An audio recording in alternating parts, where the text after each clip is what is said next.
Hello, in this section we'll be looking at the paragraph tag. So the P element is used to define a paragraph on HTML, and large screens and small screens or windows will be displayed depending on the result. So they are going to have different results, and you should remember that you should not add extra spaces or extra lines on your HTML code, because one space, no matter how many numbers of spaces you are given, will count as only one space. So let me just run this so we can see the result. Run using Chrome. Okay, this is our result here. So if you can notice, we have the element, which is the first paragraph, we have second paragraph, then we have third and fourth paragraph, because in our HTML code we have one, which is, then we have two, which open right to this point, then we have three and four paragraph.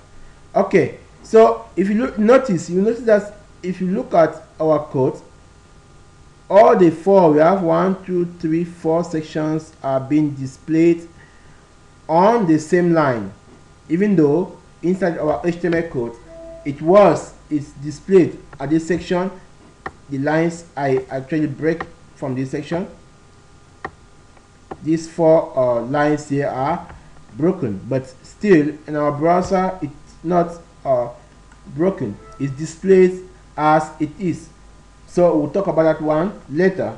Okay, the next part I would like to explain here is on the closing tag. So this is the closing tag here. This is the opening tag. So whenever you are writing or you are writing your code, please remember not to forget closing your tags, because if you don't close, the browser is still going to display. Let's take for example here. If you don't close, it's still going to be displayed, but it is not advisable for you to allow it without closing, because it may result to unexpected results or unexpected errors in when your code becomes more and more. Okay, the next one we are going to look at here is the break tag. So in HTML we use the BR for break if you want to break a line. So if you want to break any line using in your HTML code, use the B or the BP tag. That's BP stands for break. So it stands for break. So let's try it. Let's just copy and break this our lines now. Let's try the other one. Let's paste it once. Okay, let's save. So while we're having some right things here. Okay, so normally you should not put the / before BR. Okay, let's save and then let's run our code. So you can notice now that in this section it has our four lines have been broken.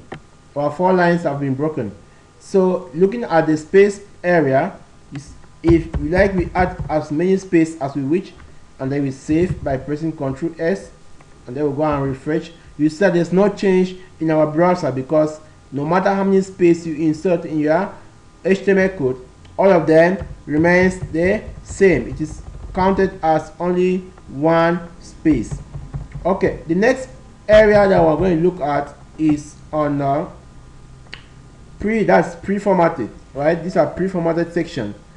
The pre-formatted section actually permits you to display your information just the way they are. So it permits you to display your information just the way they are. Let me just run it again and then show you the pre-formatted section. This is our pre-formatted section. So it permits you to display your content just the way they are. So the spacing you have inserted in your HTML code will be displayed exactly as you have written. Let's take for example here, let's move this first section. Let's move the paragraph section.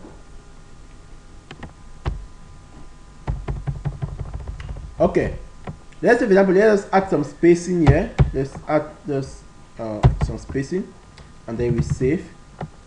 We go in our browser, we refresh. So you notice that this section, the more space we add, that's how it is going to be displayed in our browser. So this is what the pre-formatted elements will help you. So we use the PR, that is PRE, as pre-formatted elements. So this will help you to break. It can also help to break. It can help to make a paragraph just as the way the break tag will function. Okay, thank you very much. I hope this tutorial was helpful. See you in our next video. Thanks.